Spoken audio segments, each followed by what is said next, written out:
والإكرام. ربنا ظلمنا أنفسنا وإن لم تغفر لنا وترحمنا لنكونن من الخاسرين. ربنا آتنا في الدنيا حسنة وفي الآخرة حسنة وقنا عذاب النار وقنا عذاب القبر وقنا عذاب الحشر وقنا عذاب النيران وقنا عذاب الفتنة الدسار. ربنا تقبل صلاتنا ورد على سجودنا وتلاوتنا. اللهم إنك عفو كريم تحب العفو فاعف عنا.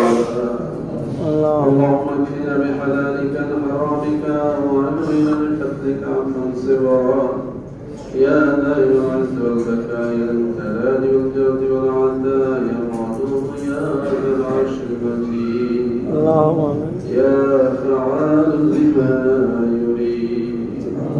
رب العالمين جمال الجمال والبدائل والرباط البندي والقول المنزل قرآن بما زندگی تمام گناهگار مغفور الله دنیا و آخرت شکر الله نعمت نصیب قرآن الله شکر قرآن مصیبت جواد کے حفاظت قرآن الله جل جمال مقصد رچنا ونقد ذکر مانے مقصد قرآن قرآن الله شکر پریوار پرجنت شوائی کے اللہ حفاظت قرآن الله رضا واشیت کے شجر رچنا قبر عذاب أبد العوض وجد مغفرة وورد برعوشة من الرياس الجنة بضيادة وأنا جرى شخص شريك بما أسأل قرآن جرى بما أسأل سبيكون دون قرآن الله جد حاجت أكاس حاجت بقرآن قرآن اللهم آمين. الله جرى حسكر الميت قرآن جرى سفر كريه قرآن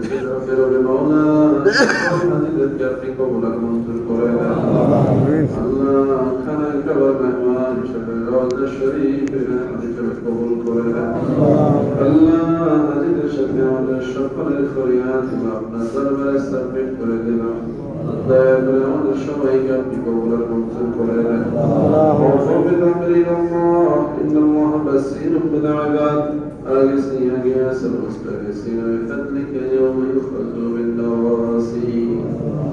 الله وصلت على ششر عشت طالب علم حافظ القرآن الاشتاق معلم الأمر عشت شهد الرسول الله على كيف أردت وعلى شوائك في قبول قرآن